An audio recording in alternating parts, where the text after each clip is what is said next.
Hey guys, today's episode, we are going to be talking with second year wide receiver for the Chicago Bears, Tyler Scott. So make sure you sub up, click the subscribe button, like, share, and more importantly, enjoy.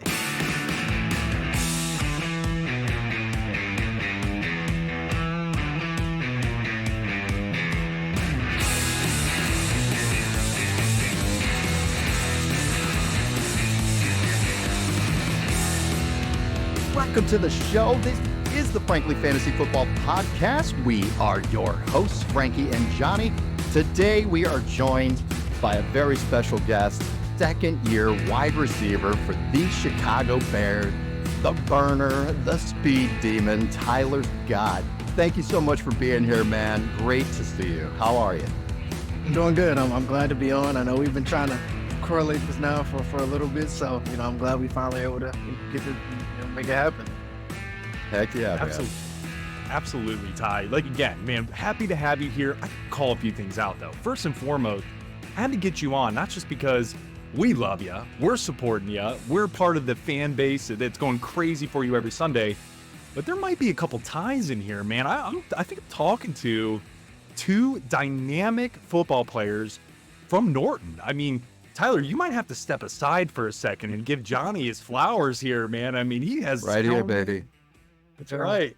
So we're definitely got the connection going on. Just to give you some insight, Ty, pretty funny. Johnny actually has 2 records. Now, again, he's old as hell, but who has 2 records? Sack leader in Suburban League at the time, John? Is that right? That's right. Two sack records in the Suburban League in 1995, man. You weren't even a whisper or a thought in your parents at that point, man.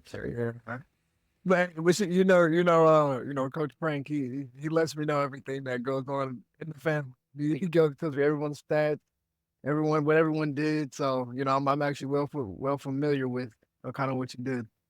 Yeah. Oh, yeah. Well, That's I appreciate it. Thank you, Uncle Frank, for, Yeah. singing the praises of your nephew. Appreciate that. Speaking of, I was requested to shout out one individual, Ty, who I think might be also close to you. It's actually my brother, Logan.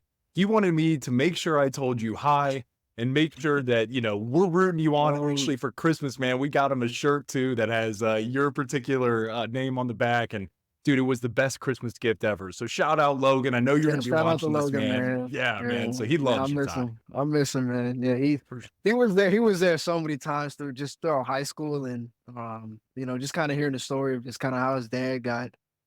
He kind of got his dad to come out and coach for track, which had a huge impact on me. So I don't know if we'll get into that, but he was a huge impact for me just in high school, and Right. just kind of my journey just to get to where I'm at. That's amazing, man. That's amazing. Well, John, I know we're gonna certainly dive into some of the football aspect of things, but want to slightly transition, Ty, before we get into that, because I mean, we've heard you talk about, like, I watched a bunch of interviews, right, man? Everybody was talking about, hey, how was it within the draft? How was the transition from college to NFL? Cool. We want to know a little bit of that as well. But before we get into that, man, I want to talk about something even more important to both of us. And I'm going to pull this up because I want to do a little bit of shit talking here. This is my list of trading cards that I remember last conversation, man, that I have cards, John Elway rookie card, all sorts of stuff. And next time you come in, we're gonna compare. So talk to me a little bit, man. You're a fanatic about trading cards, is that right? Like, talk to us a little bit what that looks like. Yeah. So I mean, it kind of started when I was younger. I was I'd probably say about 10, 11 years old. And it's kind of when I moved to Norton. Got a lot of my friends, they were huge sports car collectors, and I wasn't really familiar. And so I just seen them, really into sports cars. I'm like, what are those? And so, kind of really got into it. Started going to card shows. Started, whenever I went to Target, Walmart, CVS, Walgreens, I had to give me, a pack of cards. I'm searching out for, my favorite players and things of that nature. And so we just loved doing it as a hobby. We used to trade back and forth and, things of that nature. I know we had a rule, with some guys where it was like, man, if I only have 2 of a card, then I'll trade it. But if I only got 1 of a card, I'm not trading, So, I just kind of loved the hobby, just going to sports car shows, getting your favorite players, searching out for autographs and just rare cards. And so, I kind of never left. And so, When I got to the NFL, I remember like when I got my paycheck, my first paycheck, I took care of my dad and some of my family, and for myself, it was I bought a whole bunch of sports cards. I ended up finding like a little kind of plug out here in Chicago, and this guy he has all the sports card, all the blaster boxes. And so I would hit him up and I'm like, hey, can I get like 15, 20 blaster? You're like walking in, scratching a bit. I mean, man, I need the new pack. We're meeting at police stations and stuff, and he opened up his trunk and got a bag full of blaster boxes. So, so no, I loved it. I love it. Still to this day. I collect old and new, all the way from the 50s and to the Mickey Mantle era, all the way to even now. So like I said, I've loved it for the longest, and yeah. Top 3 favorite cards that you own, Ty. Just curious. Top 3 favorite cards. Man, I would have to go. Ooh, that's tough. I'm gonna have to go with. The first one will probably be my friend. So my best friend Trey Tucker. So I got Yep. his rookie card. So that's definitely one of my favorite. I got his in a prism. You better have signed it too. Prism. Yeah, I haven't got to him to where he can act. Sure. But yeah, I definitely got his rookie card, and it's I got it nice and packaged up. I would probably have to go with. I have a 1965 Gale Sayers. Ooh. Okay. Gale Sayers, it's pink. Those of you who know. So Yeah. it's a 65 Gale Sayers. It's a pink card. I bought it about a year ago. In Cincinnati. Well, about 2 years ago, in Cincinnati. That's probably one of my favorite cards. Love the card. It's a beautiful card.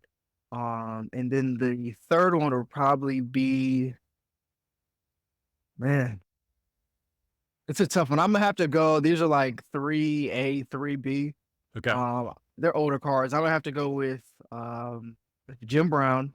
Jim Brown. Jim Brown, 1961 tops.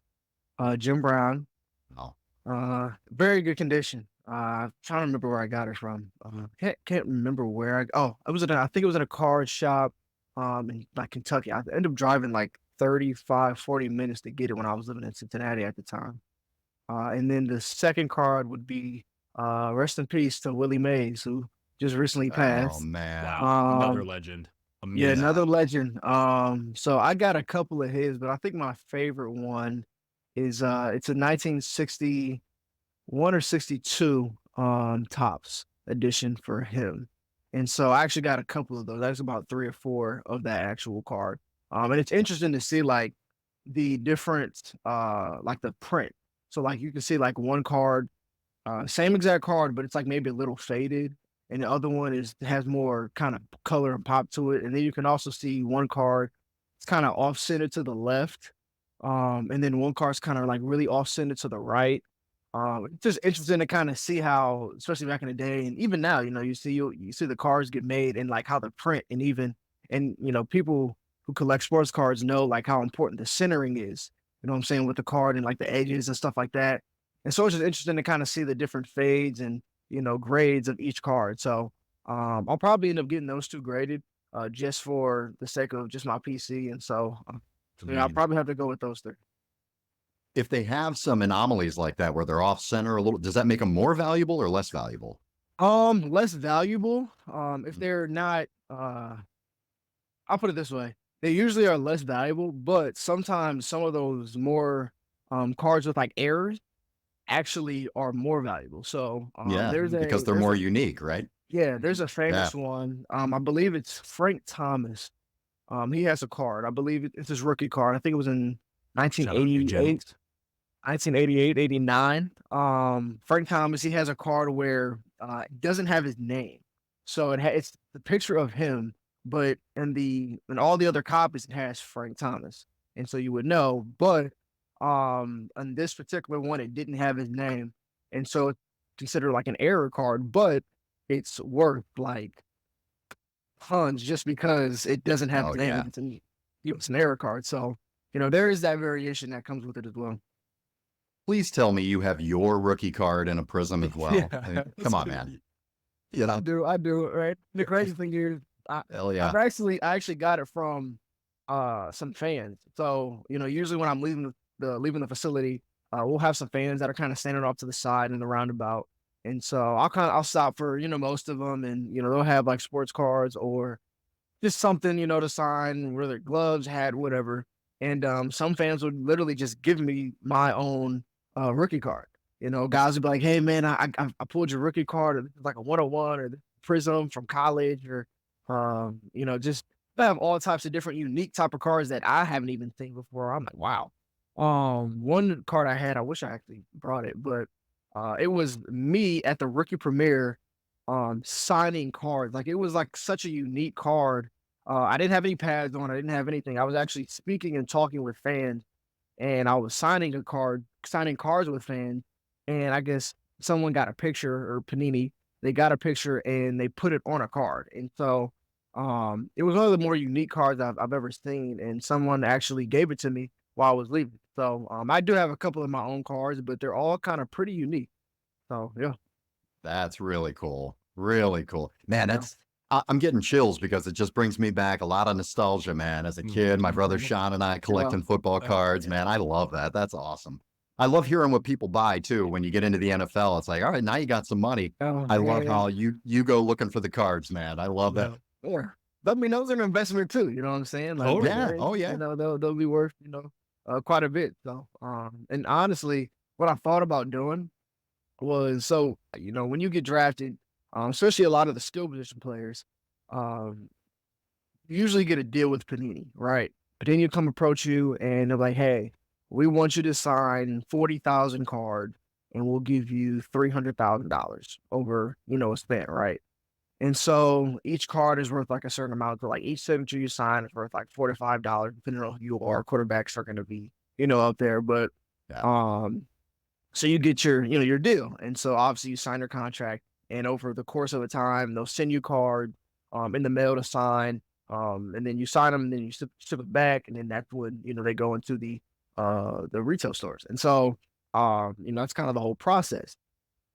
So what I was thinking about, I don't know, maybe hopefully for my next contract with them, was possibly saying like, all right, maybe doing some type of deal where it's like, listen, for me to sign all these cards, how about you give me one, you know, optic prism of every rookie from my class. You know what I'm saying? So quarterback, so everyone that has signed, because I know all these guys, they signed 50,000 cards. So I'm like, you can give me one. If you can just give me one of each person, from each class, you know what I'm saying? That can kind of compensate for, instead of giving me $300,000 per star, you just give me 200,000 or 100,000, and then the rest they can all be in sports cards. So Smart, man. That's smart. I so love it. that's Yeah. just something Working I've kind of deals. pondered or thought about, as well. So kind of looking long term. So do you literally sit there and sign that many cards? Yeah. No, I'll sit there, and so they'll send you stuff, and like call them like slabs of stickers. And so it's like the little kind of colorful stickers you see on the card. When you see it on the card in the store, like you pull like an autograph card, usually on all the Panini, those stickers were not originally already on the card when we sign them. So it's not like we're actually signing the actual card. We're signing the sticker, and then they take the sticker and put it on the card. If that makes sense. Yeah. Yeah. So Okay. you'll get a whole bunch of slabs of like 50 stickers per sheet, and they'll be like a stack like this thick, and they're just all individual papers with a whole bunch of stickers, and there's 10,000 stickers on there, and so you just go across. I'll just sit there while watching TV, eating dinner, whatever I'm doing, I'll just sit there, boom, just signing, just going across, signing. And so, you just try to knock them out, at a time. I'll kind of sit there for, an hour, 2 hours, just going at it, or I'll kind of keep them in the kitchen. So like if I walk by, then I'll kind of, go ahead and knock out a sheet of 52 real quick.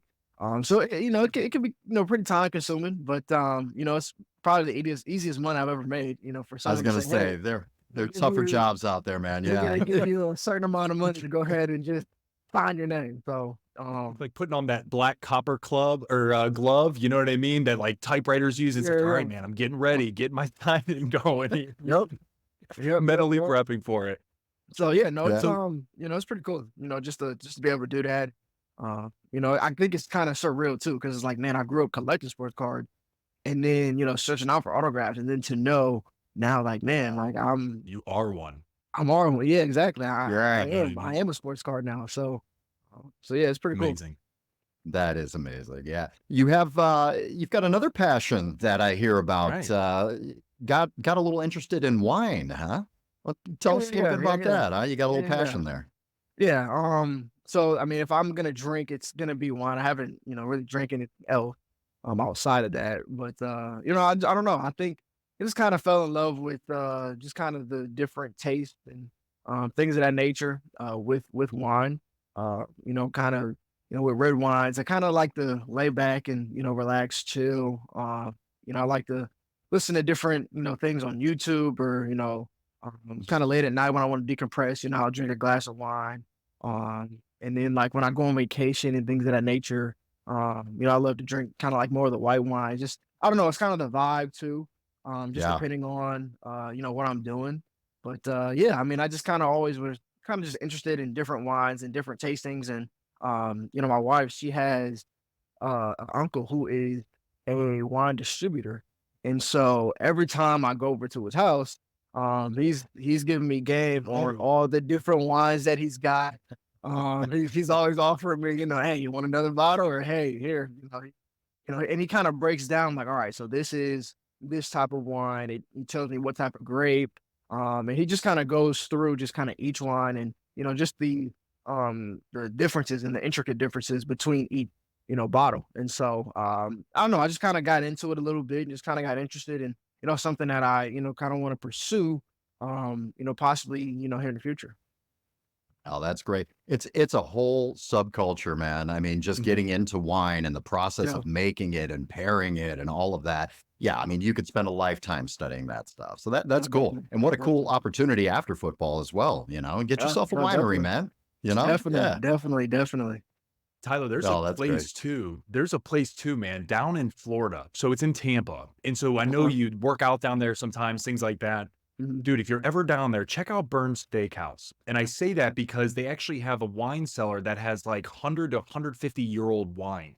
And so you can literally go in and they'll Wow. walk you through, and it's an actual experience. You're not just Okay. sitting down to eat a really nice dinner for you and Melina, but also then you can go and and they take you around and show you these old casks and things like that. So, dude, when you're down there and you need a little break and you're looking for a little cozy cab after a long day of working out, check it out, man. It won't disappoint for Sounds sure. good. Burns Steakhouse.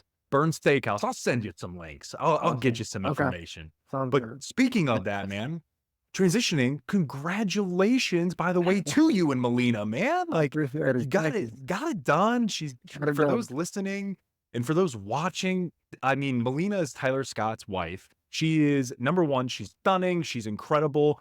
But more importantly, man, she's a woman of faith and is an absolute badass. So, man, I just wanted to say from the Frankly Fantasy podcast, congratulations, man. It's so incredible. How was it, by the way? How was the wedding and everything like that? Yeah, no, it was great. It was great. We kind of did a little small deal. I think we're still planning to have like a little bigger type of celebration, but this was kind of just for like the immediate family. And so we did it out here in Chicago. Found a nice little lake spot, like lakefront, beachfront, and yeah, it was great. We had like I said, all our family there, and it was like I said, so real. Just kind of when we actually did it. I wasn't sure how I was gonna react, how to respond. Did you but cry? Did you cry? I did. I did. Yeah, I did. yeah, I man. did. Join the club, You baby. have to, man. We all Yeah, did. join We the all club. did. Yeah. I did. I couldn't make it through. I mean, as soon as the pastor started talking, and I was looking at her, it was just, and then she started tearing up. It was tough. It was hard to make it Beautiful. through. And so I was like, all right, we got to lock in. We can do this. And so yeah, it would definitely, for sure. But no, I mean, it was like I said, one of the best decisions I've ever made. And so yeah, it was great. It was a great day. That's awesome, man. Really, really proud of you. I mean, you just got so much going on. I mean, what an incredible couple of years you've had, you know? I mean, just living the life, man. That's fantastic. Hey, we don't want to keep you too long, but we do have to talk about some football, okay?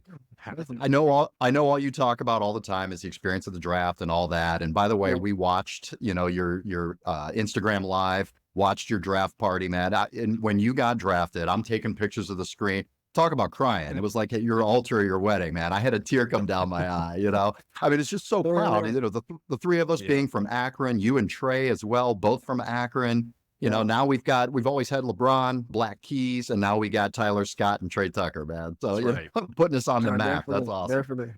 But talk to us a little bit about this year. I mean, come on, man. Is there any more exciting team in the offseason this year than the Chicago Bears? I mean, Yeah, really. it doesn't look like it. I mean, yeah, I mean, Ryan Poles has done such a great job of just putting this roster together.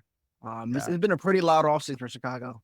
As soon as we finished, we had the whole Justin Fields, whole Justin Fields noise per se, and we had that going on, and I had people hitting me up like, man, what are they gonna do with Justin? Or we got the number one pick, like we had the number one pick last year, and then we traded it away.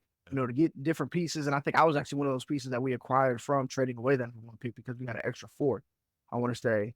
And so I think they used that on me. And so then we had the next year, which I guess it was the mastermind of Ryan Poles, of being able to get the first pick 2 years in a row. Brilliant. Like that does not happen in the NFL. Like that No, does not happen in the NFL where you get the first round pick 2 years in a row. And so everyone said to me like, what are we gonna do? And so I'm like, listen, I know just as much as you guys. I don't get told anything. And so, Don't worry, we're not going to try to pry information out of you. It's like, as much as I want to, believe me, we're not going to do that, man. but yeah, I mean, I'm just going through the off season, hearing a whole bunch of different things, and not sure exactly what's gonna go on or what happened. Then we end up signing Keenan Allen, so that's huge news where it breaks to Chicago, who's pretty much a Hall of Fame receiver, has been at it for 12 plus Definitely. years, and so we had that, and then we end up trading Justin, shortly. I don't know if it was before or after, and so then that had a whole bunch of sparks, and so now it's like, all right, who are we going to get a quarterback?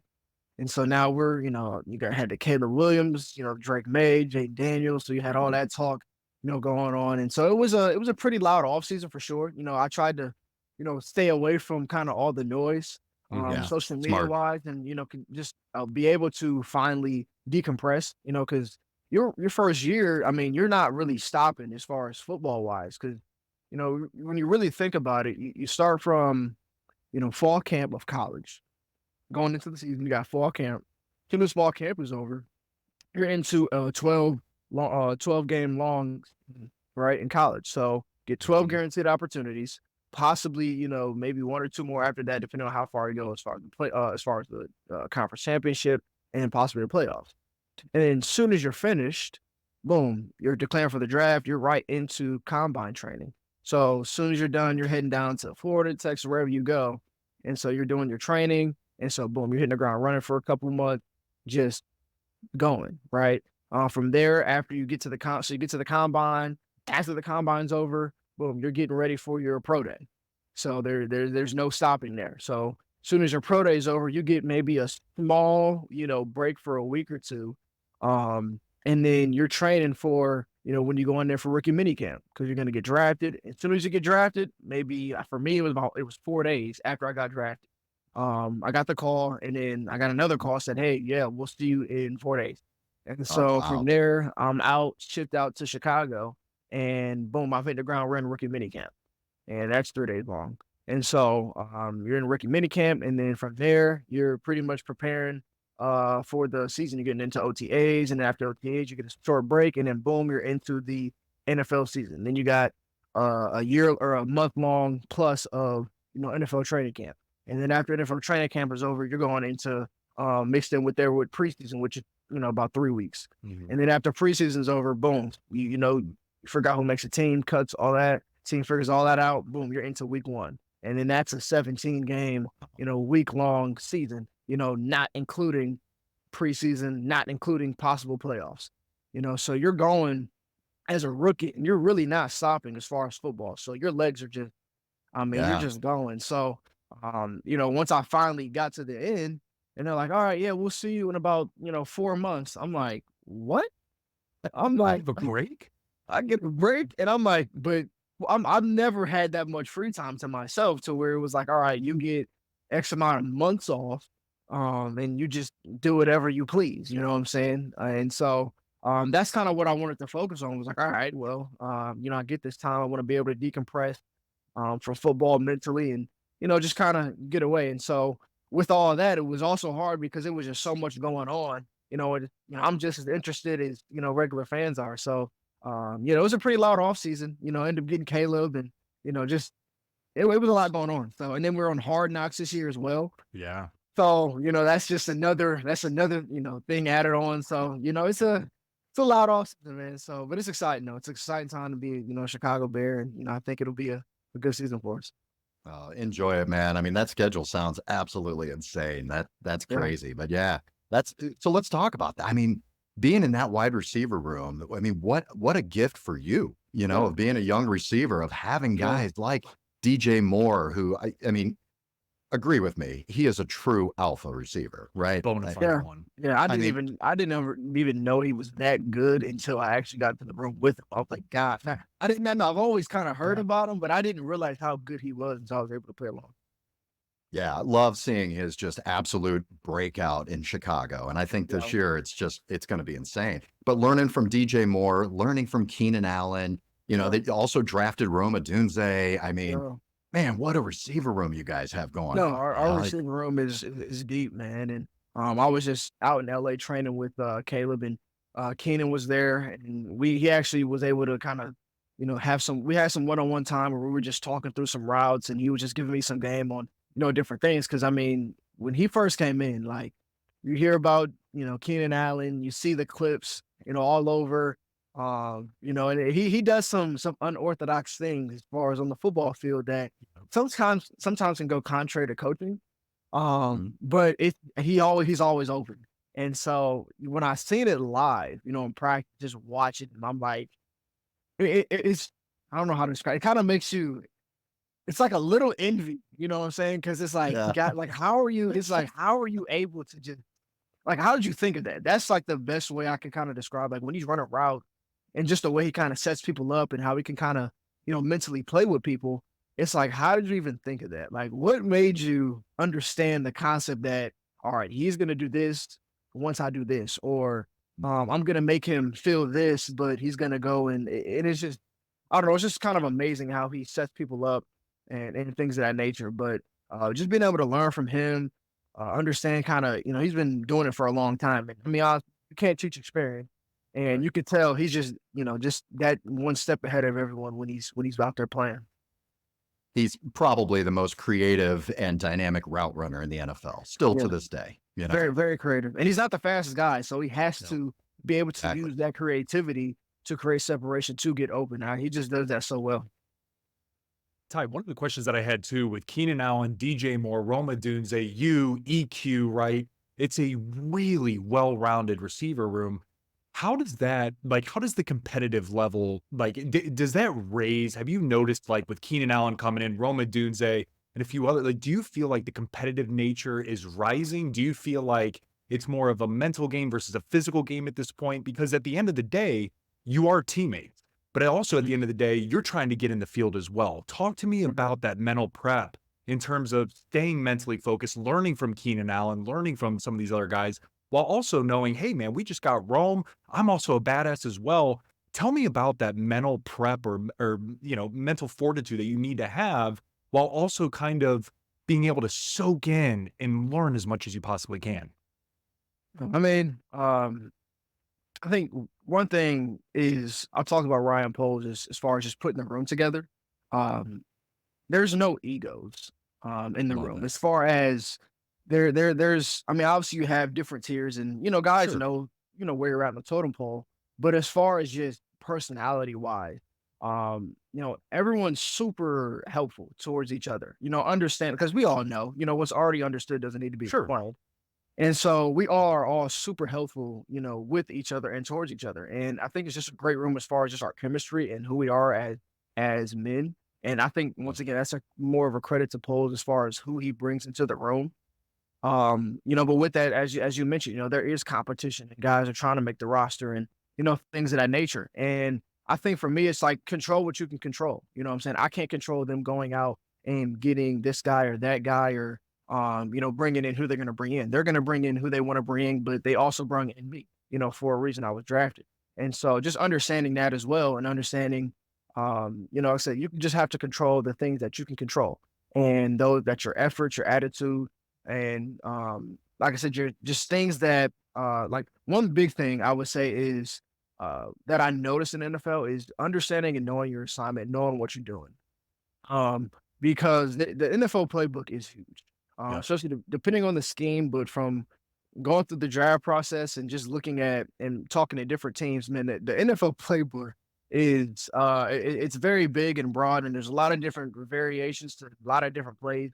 And it's not like Pee Wee and back in the day or toss the Power right, power left. Yeah. I left cost 38, Power 39, 26. and 32 blasts. Like it's not as simple as far as verbiage anymore. You know what I'm saying? It's relatively maybe the same play, but there's just so many different dynamics now that go into it that can make it, kind of difficult mentally, especially as a rookie coming in. Things are moving fast because it's like, all right, you're going against top tier guys, but also this playbook is huge. You know what I'm saying? A lot of guys come from a system where they're using hand signals from the sideline, right? And so you get to the NFL, you're in a huddle, right? I was a guy that came from hand signals in college. I get to the NFL, I'm listening for a play.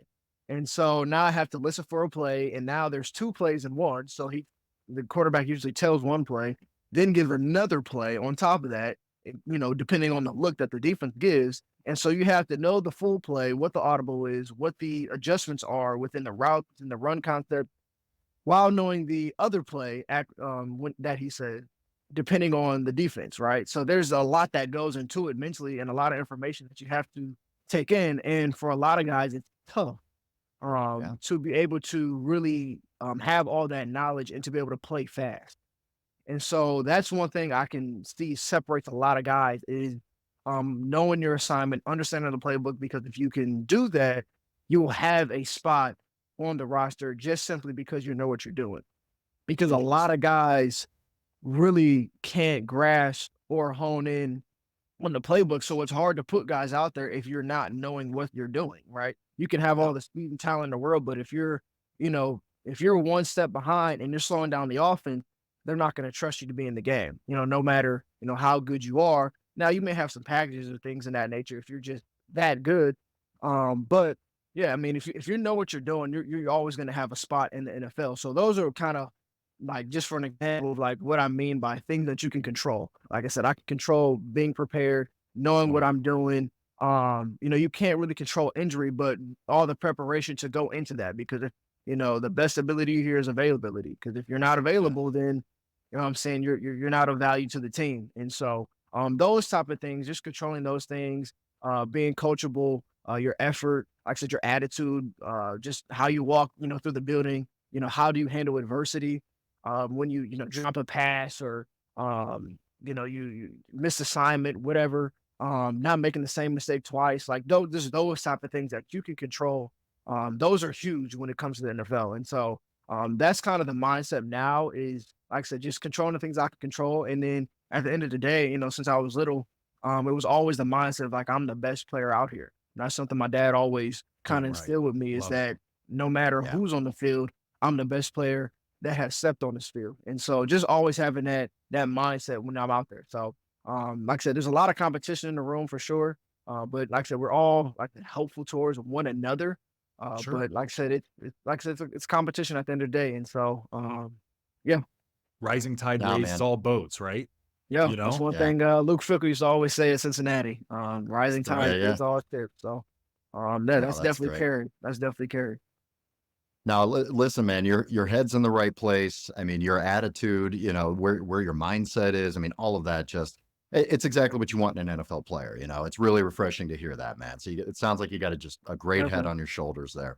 How about the speed of the game? I mean, that's something you always hear is that going from college and then going to the pros, that, Oh, the speed of the game just increases exponentially. I mean, how was that to adjust to? yeah, yeah, yeah. I have a quote that I usually always say when people talk about that or ask about that. And even growing up, I always heard about the speed of the game, and I always thought like, man, like guys are just like fast.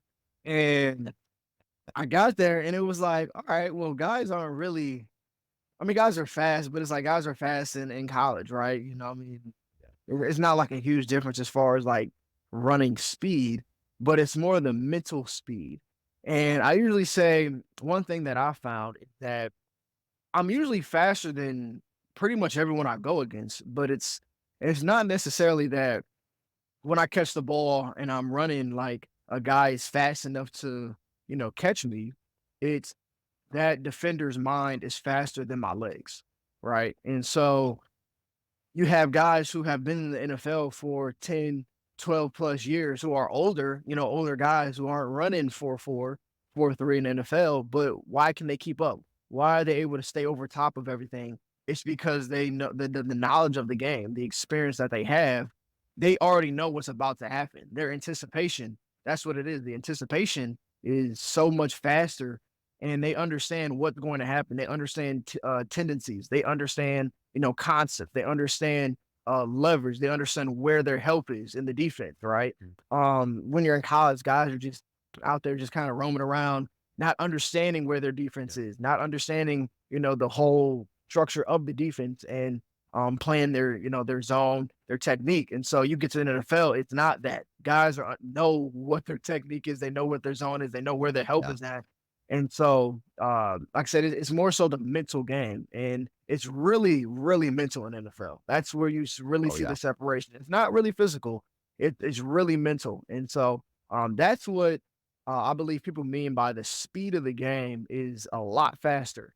Like I said, there's playbook is bigger. There's a lot more different adjustments and shifts, and when you can understand, like, say, your playbook, understand your assignment, you can use those things to your advantage, right? Because there's a lot of different variations and a lot of different looks that can get thrown at defenses, which speeds the game up for them because now you have so many different looks and things of that nature, which is why, like I said before, it's so important to know what you're doing because as a coordinator, you want to be able to mix things up, right? You don't want to be able to continue to give the same look all the time, or you can get the same look, but run something different multiple times out of the same thing, right? But you have to be able to have the group of guys that you can trust to go out there and be able to execute those things, right?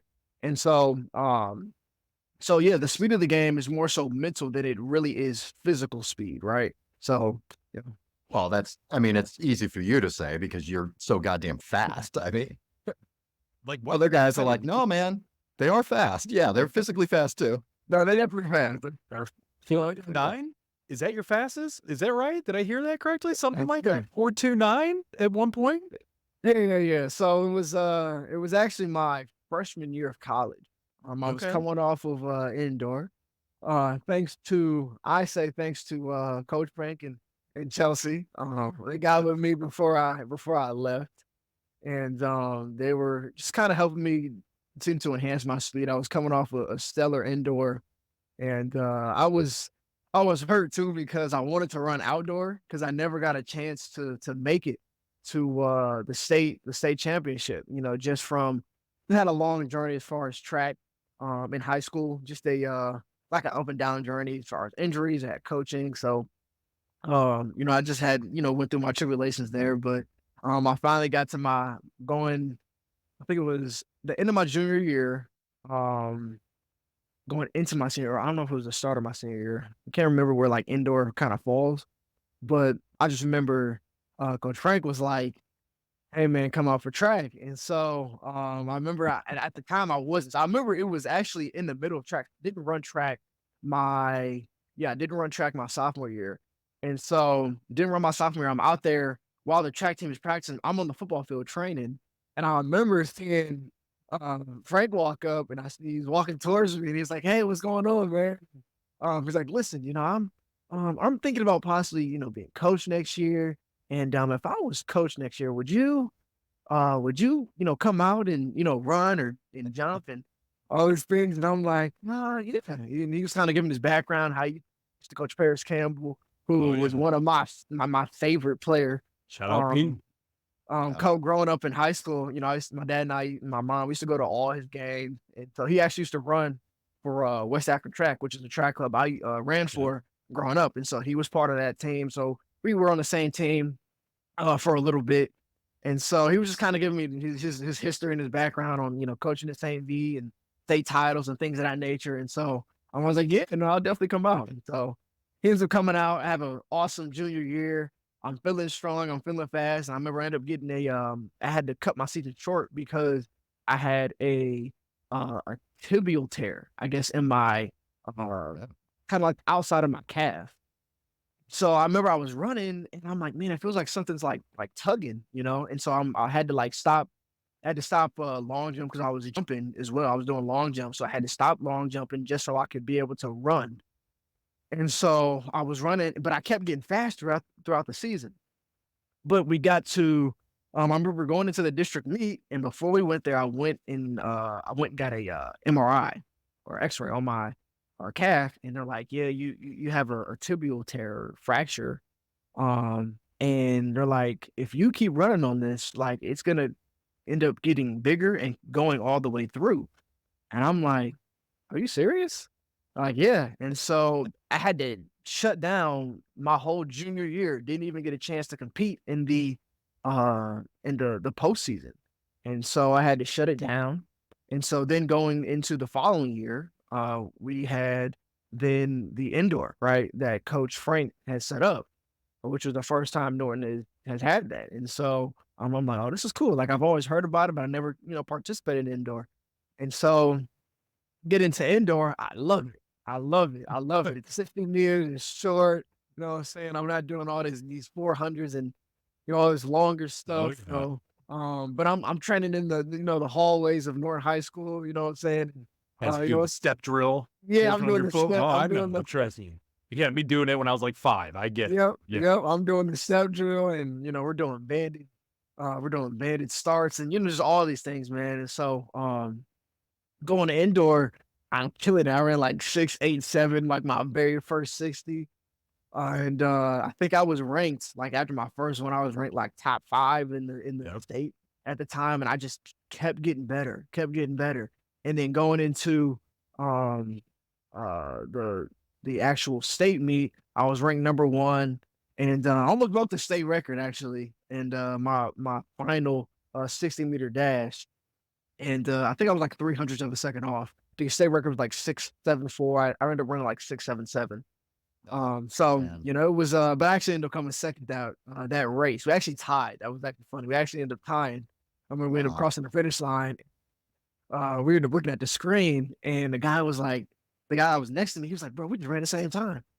I'm at the screen, and we both had 6.77. So we had to kind of wait for a while to see, who, it was like a photo finish. We had to see like Yep. all the way down to the 100th of a second, like who ended up winning the race. And I guess he ended up winning by like 100th of a second. And so, but nevertheless, I was at the strongest peak. I felt explosive. I was strong. And so going into, Cincinnati, I still had that, right? I was still training with, Chelsea. I was still training with Frank, and they helped me. And so then I got to Cincinnati, and it was my first day. I actually had got set back because when we got there, this was during COVID, and so we had to stay in a hotel until we got our COVID test results back, and then we were able to move into the dorms with all the rest of the other players. Mine, for some reason, took extra long. So while everyone else moved into the dorms, they actually started working out with the team, or at least the head strength or condition coaches. I was still sitting in the hotel for days after, waiting for my COVID test to hit. So I'm just lounging around, the hotel in Cincinnati, just like, all right, well, I can't really do anything as far as football wise in the team. So I get my COVID test back. So once I finally get my COVID test back, that it came back negative, I'm able to finally participate. So when I got there, I had to do a kind of like a combine-ish type of deal in front of the rookies. Because they wanted to kind of test you and all these different things, before they actually got into the actual training portion. Just kind of wanted to see what you were working with. And so I remember it was super hot that day, my first day, and it was on turf. So if you know turf, when it's hot Middle of summer, in the baby. middle of the summer, turf is treacherous. Like it's awful. So it's like 30 degrees hotter than what it actually is outside. So I'm out there and I'm already dying through the warm up. The guys that I've been with or that I'm with, they had already gone through a week's worth of the warm up. So they understand the dynamic warm up and their bodies have already adjusted to it. I'm still getting through I'm halfway through the warm up and I'm dying. I'm hot and then I'm tired because the warm up was tough.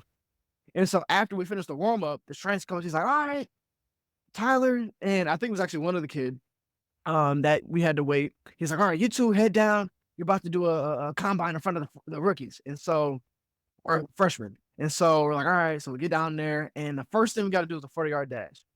And so they have the like laser set up or like the kind of electric thing set up. And so I'm sitting here like, dude, we got to do this in front of the freshmen. And I'm like, dude, I'm dead. And so I go down to the start of the 40 and I'm like, I ended up telling the strength coach, the head strength coach, like, listen, man, I don't know if I'm going to be able to do this. I'm dying. Like I'm so dehydrated. And so he's like, you'll be all right. You'll be all right. We're not worried about time or nothing. We just want you to, finish. So I was like, all right. So I was like, hey, listen, man, you got to go first. So the kid that was in front of me, he goes first. So then I, step up and I go. So boom, take off, I run. And I remember crossing, the finish line and the head trainer, the head athletic trainer was standing there and he was like, man, you must have ran a pretty good time. I was like, well, why did you say that? And he was like, well, if you turn around, they look like they're in awe of which. So I turn around and I see the strength coaches, like they all had their stopwatches. Yeah. And the head strength coach had like an electric one. And so that was connected to the lasers. And so I'm walking over and they're all like, and they just look like confused, but like, are you serious? Like type deal. And so then all the players, they're like, wait, what? And so I'm like, okay, so I must have ran something pretty good, which was surprising because I'm like, I was dead. Like I was like so fatigued. And so they're like, dude, you just ran 4.29. And they're like, that was on the electric time. And that was on most of the coaches that had the stopwatch. They all had pretty much the same time. And so I was like, there's no way. Like there's no way I ran that. 4.29. So that was kind of my nickname, kind of around as far as the football camp. Like, oh, hey, 4.29, come here. Or, they would that was just kind of my nickname around. That's awesome. But yeah, longer story.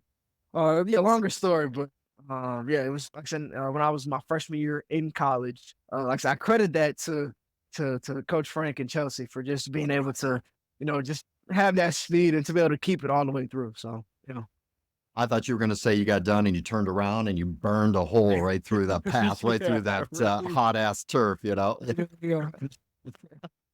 That's impressive, man. I mean, just lightning speed. I love that. That's beautiful. Well, hey, we have to talk a little bit real quick about some fantasy football. I mean, we're a fantasy football podcast. That's what we're into. Caleb Williams, we just did an episode on the rookie review. Last year, we talked about you in the rookie review. I'll post a link right up here in the video as well. But Caleb Williams, man, I mean, the more video, the more film we're watching on this guy, it's impressive. I mean, you're in such a great just situation, man, especially with how he functions outside of the pocket and when a play breaks down. I mean, especially for a receiver like you, that's going to benefit, man, because he's going to look up and see you just burning down the field. Talk a little bit about, what makes you excited about that? Like what's the hype about it, right now? I know it's early, we're in July right now, but how are things looking with that? I mean, what's the hype? What's the feel, the vibe? Yeah, no, definitely. I think everyone on the team is excited about what we have, behind quarterback, as far as a person and the player. I mean, that's another thing that kind of, as far as media is like the personality and, just kind of, just Mr. Hollywood and he paints his nails and, there was just so many, different For things sure. out there, that you hear. And, as someone who was actually in the offseason, you're looking at that, you see we draft Caleb. And then, for me personally, I'm like, I'm gonna go into it with an open mind, right? And so I'm not gonna go in there and just judge him and be like, oh yeah, based Totally. off of the media, you're this or that. So I'm like, I want to see for myself who this person is. And so one thing you find is that a lot of it is truly media. A lot of it is Yeah. truly media talk. And he's a good dude, man. He really is a good dude. He came in, he's humbled himself, he's put his head down and worked. He doesn't have this whole Hollywood or mantra about him, so to speak. And like I said, he's been going at it with the right mindset, from what I've seen so far. And so as far as the hype, as far as his play style, like yeah, like it's every bit of what you see as far as his film at USD and in Oklahoma. It's the arm angles, man. Just the way he's able to, yeah, just how he's able to off platform, feet not set, just kind of just get the ball out. Scrolling to the left or to the right, just being able to keep his eyes downfield, how he's able to torque his body and still, um, and still be able to, get it to his target. And I think one thing as well, he has a real catchable ball as far as just he's Mm, real smooth as far as his release. Interesting. Um, it's as far as his release is real smooth. And just like I said, going through I think so OTAs, we like I said, got some work with him there, throwing with him in LA. I think he has all the tools and that kind of it factor that you talk about, I think. And so obviously time will tell when we actually get pads on and we start playing. But so far, everything that you would think that he is and that you see on film is what you're getting so far, through OTAs and things of that nature. Yeah, I mean, the comps that, Frankie came up with, I mean, it's very much a Patrick Mahomes or Aaron Rodgers-esque style of play, just that creativity outside of the Yeah, pocket, or if the structure of the play breaks down, he's there. That's awesome, man. I mean, that definitely. that bodes well for the receivers, because all you guys are jumping up my board in fantasy football drafts, man, for sure. Oh, definitely, definitely. Hi, speaking of that, do you play fantasy football? Obviously, you can't do it for money and things like that, but I like read and I follow Austin Eckler, for example, and we tagged him in a few videos, things like Oh, that. yeah, He, awesome. yeah, man, right? Bring out the guitar. He's fucking rocking out. Love him. Yeah. Definitely drafting him, by the way, this year. But do you play? Like, I know he doesn't play for money. Is that something that you even divulge in a bit, or what does that look like? I used to when I was more so in high school. I know a lot of my friends used to, do the whole fantasy football deal. And we at that time, there would be like, I had $10, place of $10 Oh, in, definitely. stuff like that. So but now as I got to the NFL, no, I don't No. play. No, I don't play. Okay. But definitely did growing up was something I was interested in, and definitely something I kept track of. So, Ty, we want to be real mindful of your time. Just a few additional questions on that You're good. fantasy You're good. You're football good. route, man. Like, it's gaining a lot of popularity, especially with women, especially in the younger generations coming up. Just curious, how aware are NFL players of their impact or performance and how that then translates to fantasy football? Do they feel additional pressure? Do they feel like this changes their approach to the game? Like, have you noticed that affects any way in regards to the NFL players in their play style? I wouldn't necessarily say it affects them in one way or another. I think it's just kind of guys just like, all right, well, I'm just gonna kind of play. You kind of hear. I think the biggest thing is I think you hear more about the betting side as far as like parlays and stuff Sure. like that. You hear more about that side than fantasy, which there is a difference. Am I right? Totally. Yeah, Yes. Yeah. absolutely. So I think you hear more of that side than more so fantasy. Interesting. I would say from a player's perspective, at least from what I've experienced. But I don't think guys necessarily go out like, man, I gotta get, 2 touchdowns for fantasy football. Like You Frank keeps know, messaging me, man, on Instagram. He yeah, won't shut the hell up, right? Like, I gotta yeah. go out and perform. I mean, it's not necessarily that. I think guys are, I think we just think it's a cool part for the fan. That's Just having cool. that experience, be able to connect, in that way with the player. It just makes the game that much more better. And I think Sure. too, I think you want to keep it authentic too. I don't think you want guys out there playing for certain things, Totally. and Of course. affecting the integrity of the game. But yeah, I mean, I think guys just go out there, kind of play. We don't really think about, parlays or fantasy football. We're worrying about what's our assignment on freaking this long play that they just told me. Right. And, It's like an 11-word play and you're trying to, understand then the audible on the defense, not so much what Frank Laurie in the Frankly Fantasy podcast is talking about, why you didn't score a touchdown. Exactly. I'm trying to figure out how do I get Glad we cleared the air. Tyler Okay, Alexander is chirping the whole game. Well, John, it's funny because with Tyler, like while he's on, we're thinking fantasy football here, man. First 5 picks in our mock drafts that we're doing, it's receiver heavy, right? Outside of CMC, there's 4 receivers, right, John? It's going to be CeeDee Lamb, Justin Jefferson, Tyreek Hill, and Jamar Chase is the consensus. So Tyler, let's just hypothetically say you're giving advice to somebody out there that's like, hey, I'm looking at these 4 receivers. Who would I draft if I was Tyler Scott and I had the 2nd overall pick and CMC is off the board between Justin Jefferson, Tyreek Hill, CeeDee Lamb, or Jamar Chase? What would Tyler Scott say? Asking for a friend. Asking for a friend. Right, Totally right. hypothetical situation. Oh, John, take totally notes. hypothetical. Man, that's tough. So I think you have to look at you can't just look at the player. I think you have to look at his situation. Right. Look at what's around him. What is he up against? Does he have another receiver 1 on his team? Who's his quarterback? Things of that nature. So right off the bat, when I think of Justin Jefferson, it's got paid, reset the market, which we all figured would happen, right? Yeah. But you look at who they just drafted, right? They just drafted J.J. McCarthy, and then they also brought in Sam Darnold, right? So you look at that, I don't know, right? There's a lot of question marks. And he's a Viking, right? No Exactly. NFC North, you're kind of screwed. And you're in the NFC North, you're going against the Bears defense.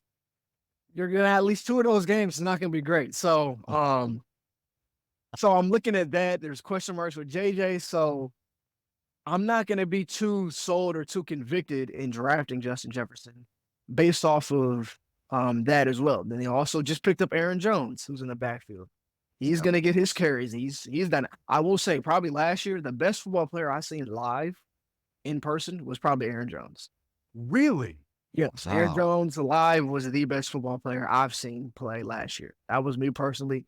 Taking notes. It was a Okay, very sounds long good. day for Chicago whenever we went with Aaron Jones. It was like literally, it was so frustrating to watch on the sideline. He was the first player that last year where I was like, him and Patrick Mahomes, because Patrick Mahomes, when we faced him, he was just doing, like watching it live, he was just doing crazy stuff. And it was like annoying, like just watching it from the sideline. It's like, I don't even know what we can do, But him and Aaron Jones had that effect on me where it was like, we just can't stop. So I looked at that and I'm like, well, he's got some pieces around him where I don't know. Like I said, some question marks at quarterback, and then they added some pieces. So I don't know what Justin. Then you said CeeDee Lamb, Tyreek Hill, and Jamar Chase. CeeDee Lamb, Tyreek Hill, and Jamar Chase. You got to CeeDee pick one, Lamb? man. That we're all in that situation. You can only take one of those guys. Who's I'm your stressed first out pick? thinking about it. I am too. It's tough. CeeDee Lamb, I think him and Dak have a great connection, and it looks like Dak is phenomenal in the regular season. But come postseason, I don't know what happens. So I think for Shots fired, Dak. I don't think it's a bad pick to pick CeeDee Lamb in the regular season, because for some reason Dak Prescott is like a Hall of Famer during the regular season. Yeah. So I don't think that's a bad pick. Let me go through Jamar Chase. I'm a huge Jamar Chase fan. Have always been. I love Joe Burrow. Can he stay healthy? Right? I don't know. Yeah. Can he stay healthy? He's had some issues as far as staying healthy. I think they still got T. Higgins. Yep, on he the signed roster. franchise tag. Yep. Like your franchise tag, T. Higgins. So I don't know. As far as if Joe Burrow can stay healthy, I think you definitely take Jamar Chase. But we can't. We don't know that though. That's something that is you don't know if Joe Burrow is going to stay healthy. And then the last one was Cheetah. Cheetah. Tyreek the Freak, man. You're never going to go wrong with Tyreek Hill. Yeah. You're never going to say go that. Can't go wrong. I mean, dude, he's You can't go wrong he's with Tyreek incredible. Hill, man. He's got like 12 kids, so he's got to provide for his family, right? Yeah, So, exactly. like, Exactly. you know? And He's gonna get in the end zone. That's one thing about Tyreek. He's gonna get in the end zone some way, form or another. So I think if I'm picking, I'm going with Tyreek Hill. I'm Okay. going with Tyreek Yeah. Hill. Love it. I'm going with Tyreek Hill. And then my second will probably end up being CeeDee Lamb. Love it. Oh, CeeDee love Lamb, and then Love third that. would probably be Jamar, and fourth would be Fourth, uh JJ. fourth would definitely be JJ. Yeah. That's great. Hey, you heard it here, guys. We got an NFL wide receiver telling you the order because everyone's looking at that going, man, I don't know. I don't know which of these four guys to take. They're all incredible, So, hey, thanks for Yeah. breaking it down for us. Appreciate it, man. Definitely. Tyler, one additional question for you, just before we wrap up, man, is about the fans. And I say this because you are what people don't understand. I don't even know if you fully understand how much you are loved in Northeast Ohio, how respected you are, how much kids, I'm walking down the street, and this is not an exaggeration, literally have your jersey on, playing catch, acting as if they are Tyler Scott. Okay. So one of the questions that I have for you, man, is what's your most memorable fan experience or fan interaction that you've had? For me, I think about your Cleveland game. 50 to 60, I'm getting goosebumps talking about it, man. 50 to 60 people show up. Like they're screaming your name. You have people from all walks of life that are coming out and supporting you from Northeast Ohio at the Cleveland Browns Stadium. And Yeah. they're not even rooting for the Browns. They're rooting for Tyler Scott. And Yeah. man, I was a part of it. I got a playoff team. Brown shirt on. Right here. You know what I mean? So I'm curious, man, Yeah. for those listening and want to know the human element, fan interaction, what's one of the most memorable fan interactions you've had? Yeah, no, I mean, it was definitely going back home, go playing in front of the home fans, man. And I mean, that was I don't know, I get goosebumps thinking about that because man, I remember just like I said, showing up. It was a weird day, man, because it was like raining and then it wasn't raining, and then it was like all over the place weather. It was Yep. typical Northeast Ohio weather. Oh, yeah. And so just being able, first and foremost, like I grew up a Cleveland Browns fan, right? Like I grew up every Sunday, Cleveland Browns were on. Love it. I went to church. The church was 50 hours long. So I'm over here trying to catch it in the radio on the way home. And we're rushing in the house to get the game on the TV. So I grew up a Cleveland Browns fan. And so going into the stadium, I've been to like, I think 2 or 3 games just as a fan growing up. So just being able to be in the stadium and looking at it from a different perspective, right? It was like, it was so like, man, this is crazy. Like I remember sitting up in the top right corner of the stadium watching, Lamar Jackson go against the Browns like, 4 years ago. And so now to be on the field, it was just like, man, this is like surreal, man. And so then like pre-game, I'm warming up. I'm hearing everyone calling my name that I grew up with as far as like coaches that, used to coach me from all different stages, from youth all the way to middle school to high school. I'm just saying, all these different coaches, and they're calling my name, and I'm like, wow, like this is crazy. Like everyone's here. I seen basketball coaches there. I had some friends of mine that I was able to get some sideline passes. So they were able to Amazing. up close and personal watch me warm up and watch the team warm up. And so it was just like, it was such a cool day. Teachers who were there as well. Shout out to Miss Wheatley, she's always been in my corner. Sixth grade teacher. And so yeah, I mean, just seeing everyone from back at home, just be able to be there and see me live up close and personal. And my favorite part was almost ruining the day at the same time. At the end of the game. Yeah, And, exactly. I You stressed remember- me out, man. I'm not going to lie. Hi, Not going to lie. not an exaggeration. I'm calling Johnny. Okay. And I'm just like, dude, he almost caught this. And I'm like excited. Or no, it's when you caught it and you ran, you almost broke it. And I Yeah. was like, dude, we almost just lost the game. But did you see how fucking awesome that was? That was so cool. But shit, man, Browns, so I was very conflicted, Tyler. I was very conflicted, man. Yeah. No, man, I remember because I remember first it was David Njoku. He goes down. I think it was a drive before. And it's like, what are we doing? Like, guard him. And it's like he's open down the middle. And it's like, can we not guard this dude? And so I will say that was an electric atmosphere. Like I remember, as players on the Bears side, I remember us walking out the stadium like, man, that was lit. Like that was a lit atmosphere. That was a fun. It was a fun game to be a part of. And so, I remember, like I said, that whole drive, David Njoku's going crazy, and so then we end up getting the ball, and we got pretty much the whole field to drive, and I'm like, all right, let's do it. And so, I remember, I think he threw one to me. It was like super high. I ended up trying to jump in and get it. I ended up missing it. And I think like the very next play, I ended up getting the ball again. And so at that time, I'm thinking like 2 minute, in your mind, you got, 2 minute rules and all these different things. How many timeouts you got, out of bounds, what's the, where are we trying to get to, all these different things. And so I remember I catch it and I'm running. And so I see Denzel Ward. I think it was, who was the other guy? Was it Newsom? Newsom or Emerson? I think it was Newsom. It was Newsom. It was Zero, yeah. What was the first name? I think it was Greg Newsom. Greg. Yeah, Greg Newsom. So yeah, it was Greg Newsom and Denzel Ward. I remember I was running, and so I see like Greg Newsom like standing out of bounds. And I'm sitting there like, okay, obviously he's trying to force me inside, right? He's trying to keep me inbound. And then to the left, I see Denzel Ward, who's like kind of, they kind of have like a split. And so I'm like, they think I'm about to just take it around out of bounds. And they don't look like they're trying to tackle me. So I'm like, all right. So I just kind of split through them. And at that point, I see Darnell Mooney, who's on my team. He's like facing me, and he's kind of like pointing like get out of bounds. I'm like, dude, there's like nobody in front of me. So I'm in my head, I'm like, dude, forget that. And so I'm like, you turn around and block. And so he turns around, he ends up picking up a block. I think I end up getting around him. And it was pretty much like open daylight, but like I was just so close to the sideline, I couldn't like stay unbound. And so at that point, obviously I ended up getting out of bounds, but I'm like, in my head, I'm like, dude, I almost won this game, like at home, in front of the team that I grew up loving, in front of the home fans. I knew it had to be conflicted, having guys, support me, but also support the Browns. But that was definitely one of my favorite moments of the game.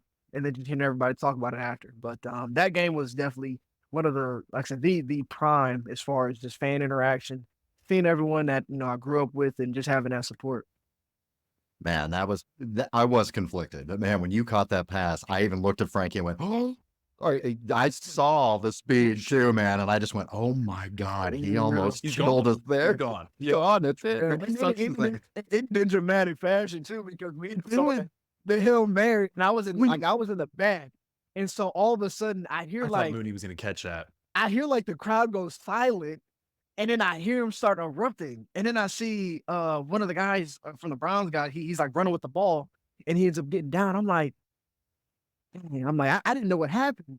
And then, because like I said, I was in the back, and so I get on the bus, and Darnell Mooney, he's like sitting in front of me. He's like, bro, they killing me on social media, man. I was like, what did you do? I'm like, I didn't know what he did. Like, I wasn't sure what happened. And then he's like, bro, look. And so he shows me the video, and I'm like, oh my gosh.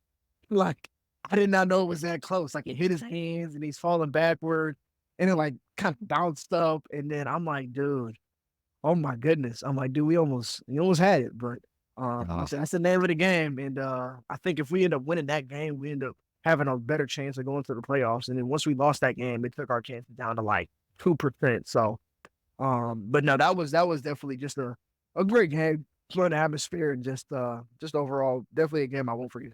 And shout out to your boy Mooney getting paid, by the way, going to Atlanta. Man. So he got paid. Yeah. I wouldn't even say he dropped it. I mean, how can you say, like, anybody says he dropped it? Hey, man, things happen, and then you get paid handsomely. So, things work. He got paid, right? man. He's well off now. That's right. Well, Tyler, listen, thank you so much, man. I know your schedule's crazy. I know you're getting ready for the season. We're excited to see you. We're excited to see what this Bears offense can do. It's just, thank you, man. We really, really appreciate you. Definitely. I'm glad I was able to come on and chop it up with you guys. And definitely. No, this was fun. This was definitely fun.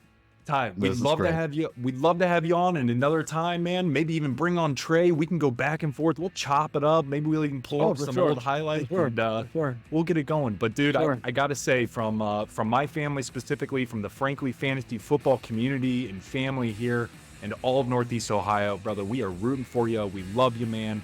And we have your back full go for this fucking season. We cannot wait to see you go out there and rip it up. So, dude, bring it home, baby. Except when you play in the Browns and, we're a little more. But we love it, man. I don't know if they got the Browns this year. I don't think That's right. This year, but yeah, no mercy to the Browns though, because we may see them in the playoffs. There you go, right? That's right. Excellent. Thank you so much, man. Thank you, everybody, for joining us. Make sure you sub up. Please subscribe, like, share. That helps the channel. Thank you so much for joining us here, guys. And thank you so much to Tyler Scott, wide receiver for the Chicago Bears. And good luck to you this year, man. May the fantasy gods smile upon you. Bye.